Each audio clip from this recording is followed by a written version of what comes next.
Hello everyone, I'm going to be playing the Object 268 version 4 here on the 9.22 test server for World of Tanks.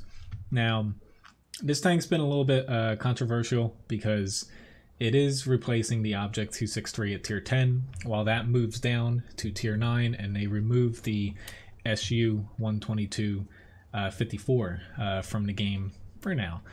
May return as a premium. Anyway, this tank though, it's pretty interesting. It is somewhat different than other tier 10 tank destroyers we have.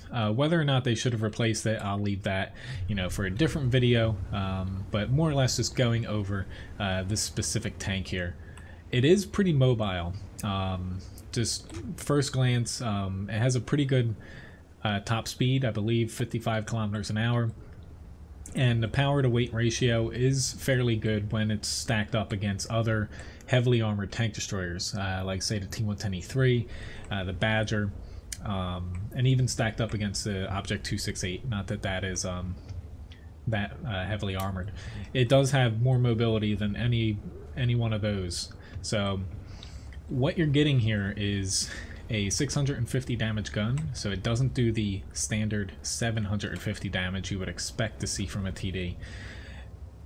However, what you will notice is penetration. It's a little bit less than other tank destroyers when it comes to like the premium round and stuff, but overall it still has a crap load of pen. Your accuracy though is not all that good in the grand scheme of things. What you make up in the lack of accuracy, or what you miss in accuracy, excuse me, you'll make up for when it comes to raw armor. Now these Type 5s are probably going to have a field day with me, but we'll see. I have heat loaded here, but the front of this tank, there's virtually no weak spot. It's reminiscent of the Badger, which again, new tier 10 TD in the grand scheme of things. The Object 268 version 4, basically instead of having the weak spot on the Badger, the lower glacis is the weak spot, if you can count it as one. It's about like 250-ish millimeters effective, the lower glacis on the Badger. The Object 268 version 4, its main weak spot are the very small hatches, and not the like little alien eyes that stick out of the one. They're space armor, but the hatches are the weak spot on this, and they sit at about 250 millimeters effective. So it's similar to the Badger in that way. However, the lower glacis, the upper glacis on this thing, and even the superstructure are pretty damn strong, where the only thing that is really going to touch say the rest of your frontal armor are tier 10 TDs. They have about like a 30% chance to pen the superstructure around the gun, and also premium rounds, mainly heat and stuff. Outside of that, there's only a very small thin strip on the bottom lower glacis that can be penetrated. Now once you get around to the sides are actually weaker than say the Badger, so you do have less armor on your sides. As far as preventing people from flanking you, you do have, that mobility to kind of fall back on, which, it's going to be easy to keep people from flanking you. Essentially, it feels like, mobility-wise, you're almost playing a medium tank, just, without a functioning turret on it. Yeah, I'm on. It's hard. Oh, I missed. It's hard for me. My ping is only a little bit over 100 milliseconds. I'm getting a little bit of a packet loss, but I shouldn't have missed that. Overall though, this tank, it's meant to have, above average mobility for a heavily armored tank, and on top of that, hard-hitting gun with, a little bit less alpha than other tank destroyers, but not too much accuracy to go along with it. You'll notice though, like right now, my equipment, it's well, my crew's 100% with Brothers in Arms. The equipment I have on it is ventilation, optics, and a rammer. I don't have like a gun laying drive because the aiming time is only 2 seconds. It's not bad. Even though the accuracy is less on this than other TDs, it's still pretty damn good in the grand scheme of things. The aiming time's not, terribly long. And while you're moving around, you're not bleeding a lot of accuracy. So while the kind of raw stat of accuracy looks pretty bad, it's much better than, you know, at first looks, you know, at first glance.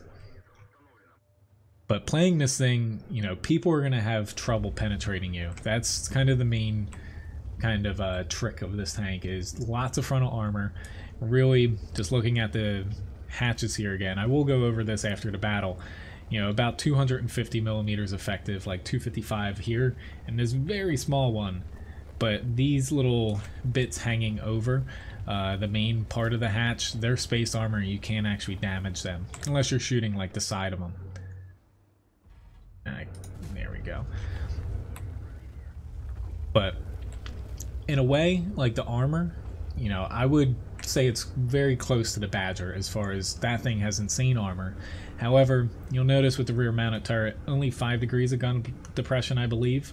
So you can't actually, say, hold down in this.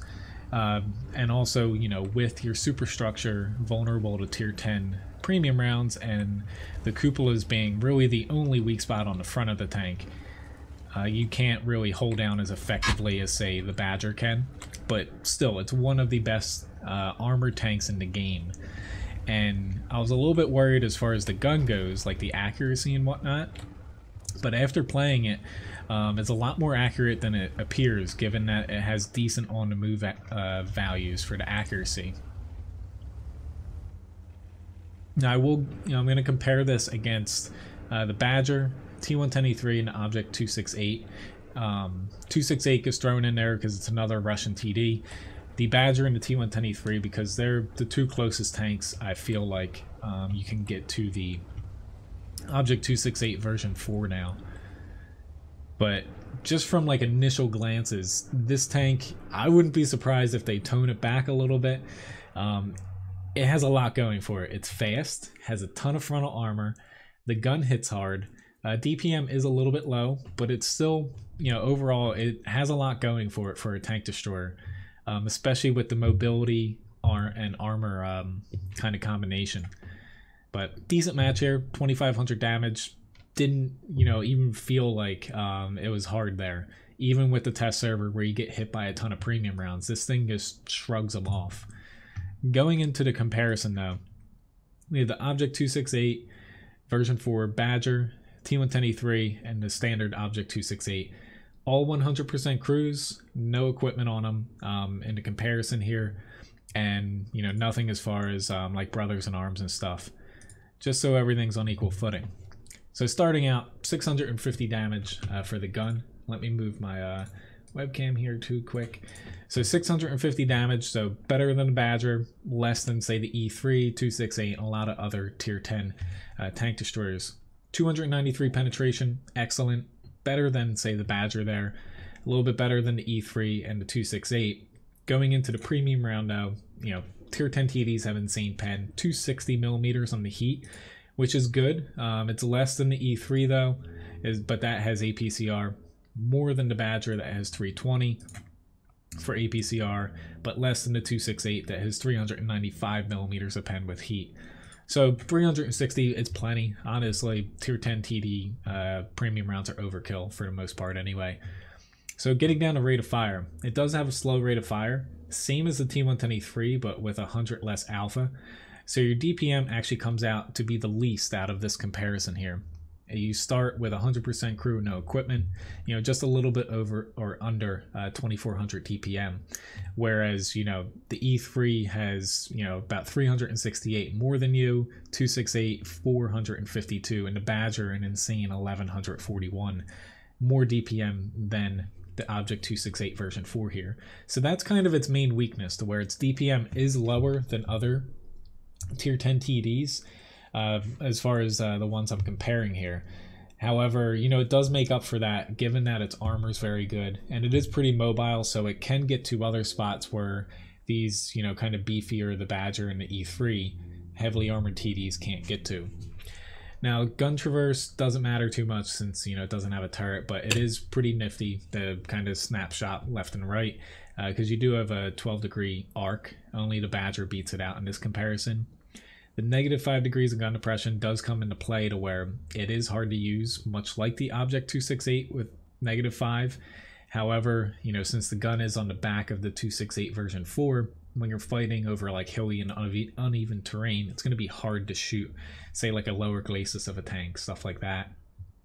Aiming time, like I said, 1.92 isn't bad at all. Like, only Badger beats it out here.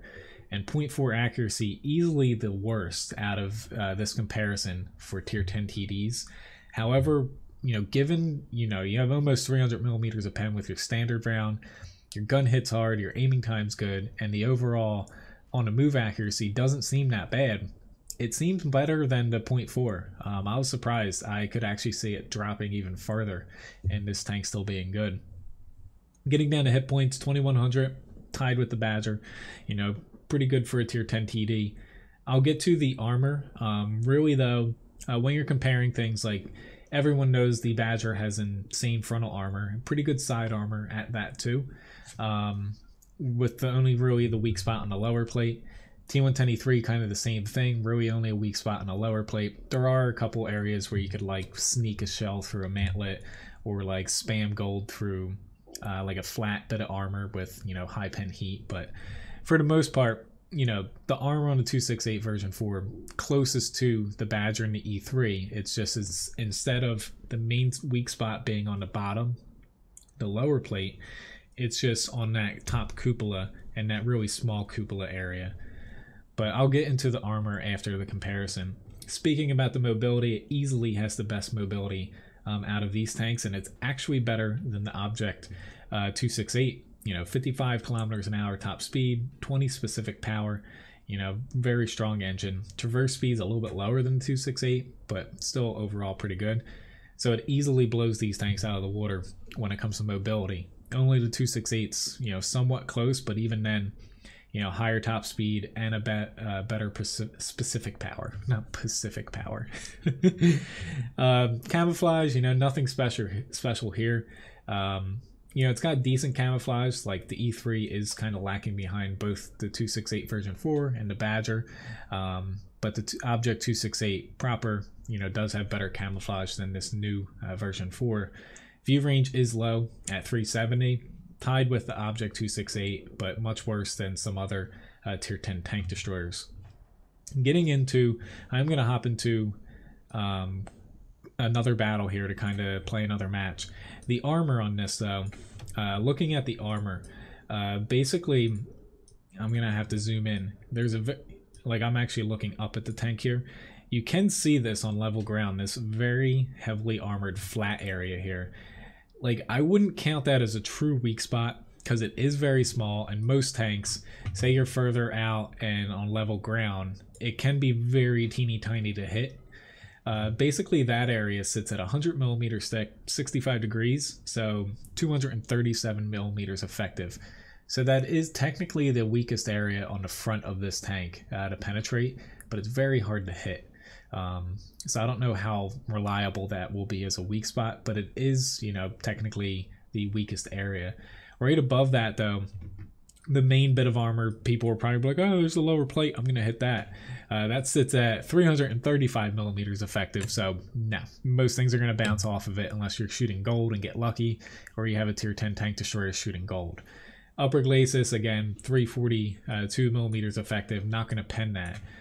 One thing to note, this engine deck area is 55 millimeters thick, so you could splash down with HE, or if you're in like some really high caliber tanks, say like the FV-183 or the FV-4005 stage 2, you could technically overmatch this, but actually hitting this area is going to be few and far between. Kind of the superstructure area, not going to pen this unless it is, pretty well angled, given that that area is 220 millimeters thick. But the flat bit here, you're going to see a lot of people shooting gold at this area. It is 250 millimeters thick, giving it 326 effective armor values, which, is slightly lower than the bottom plate here. And tier 10 gold rounds will, they'll have a shot to be able to pen this. But the main weak spot you're going to find on this tank, which the roof again is 55 millimeters, so you technically could overmatch it with, an FV-183, something like that. But for most tanks, it's out of the question. Are these really small hatches? This one, you're virtually never going to hit this thing. And this other one, you have to hit it basically in the main area here or along the very bottom. But that, there's a lot of different areas on it, but weakest 252 millimeters effective, about 255, and the very top bits, are like 270-ish. So overall, the armor, it stands up really well in this tank to where you're going to have to flank this thing if you're not in a tier 10 or if you're not willing to shoot gold. Meanwhile, this thing's going to be able to whack you with 650 damage per shot. Granted, the DPM is low for a tier 10 TD, but it's still a pretty dangerous tank given the alpha and armor combination. All right, so we got Klondike here in a grand battle. Why don't we bring this? I'm going to try to put myself, it's a test server, a ton of people are shooting gold, including myself. I'm going to try to put myself in a spot to kind of get shot and see how this holds up. It's going to be a little difficult with the amount of gold and also tank destroyers. I'll probably set myself maybe up in the town, because the main weakness of this tank, like, without having a turret, that's definitely a drawback. I wouldn't say the weakness is its accuracy, because it feels much more accurate than its stats lead on. The main weakness I feel like this tank is going to have is its gun depression, which, unless you are, on a really hilly map or you have to fight somewhere uneven, it's not really a weakness. Like right now, like looking at this little slope here, it's really hard to actually fight over this. Say if a tank, like a small medium or something's fighting around you, it's hard to point down. Yes, that's a weakness, but you can make up for that on most maps, to where this thing has a crap ton of armor on the front, 650 alpha gun, which thank God it's not 750. And while the accuracy is low, it has a crap ton of penetration, to where really the main drawback to this, kind of like the Badger that they released, is getting flanked, to where this does have the lack of gun depression, to where it's not as flexible as, say, a Badger, but as long as you don't get yourself flanked, or you're against a tier 10 TD spamming gold at you, or like an HE shell or something, getting RD'd, what have you, you're going to have a pretty good time in this tank overall. Curious, a lot of people actually went kind of to the center, which I'm surprised at. What the hell, we'll push out here. Again, it's a test server. I'm just trying to get myself shot. I don't think people want to watch me and this thing gets camped for the entire battle.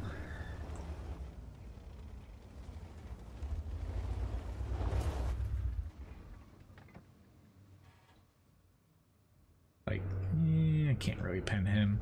I could pin him potentially there. He completely whiffed.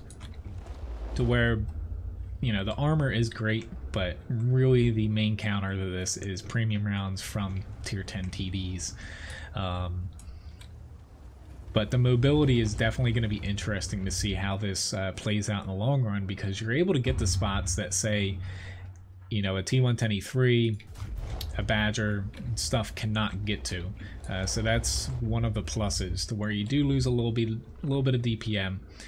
To where if things are penetrating you, kind of shot by shot, and they don't miss any shells, you will lose in the long run. However, the likelihood of them bouncing a shot off of you is pretty high. I'm not too confident my team is actually going to win that scenario there. Yep. He bounced off of me again. Let's see, I have EG loaded here. I'm just going to stick this out because he should bounce off there if he takes the bait there. But right now, from looking at this tank, it's a lot better than kind of the first glimpse of it, to where it looked absolutely terrible compared to like the 263 that was before it. In its current state, I would say you know, is it a good replacement? It is gonna be much more effective, not probably, than the 263 was before they moved it down to tier 9. Do I think that they need it to replace the 263? No. I don't think that they need it to. They could have made it work, and this tank could have been at tier 9 with less armor and different stats. But in its current state, for anyone that is going to be getting this tank, it's gonna be a good performer. It's a little bit more versatile than the 263, given that it does have a much stronger lower glacis than it. This guy, yeah, he's just HAing me down. But as far as, you know, this tank fighting in the grand scheme of things, it's going to be really difficult for, say, a tier 8 to come up against this thing. Really, your only option is throwing HE at it, much like the FV217 Badger, or like a T110 E3. Granted, the lower plate on the E3 is weak enough to where, you know, there are at least like very small bits that you could, which I'm getting a lot of packet loss here. Alright, he finally spammed a heat round through me like I did from my first shot on him. So this match, not as good as the last one. Seeing if I can find another guy here. There we go. Not that I think he's really getting shot at too much, but just popping out here to kind of finish up this video. You know, in the grand scheme of things, anyone going for this TD, you know, I think it will be a pretty good TD. Did they implement the Object 268 version 4 correctly, though? I don't think they implemented it correctly because a lot of people did not, you know, want them to switch out to 263. But, you know, is it a good tank? I think this will be a very good tank for public battles. Even with the slightly lower DPM than other tier 10 TDs, the armor is just ridiculous on this thing, to where even saying like the cupola is a weak spot or you can spam gold through the front of the tank, you know, it's still, they're ifs. A lot of times, you know, if you're coming across tier 8s, even tier 9s, tier 10 heavies, light tanks, mediums without premium rounds, they're barely going to be able to touch you unless you're angled wrong, or, you know, if they get really lucky and get like a super high roll in their pen, they might be able to pen that really small strip on the lower plate, or like the center if you hit them dead center in a cupola. So in the grand scheme of things, very good tank. Was it implemented correctly or not? You know, it's a different discussion altogether.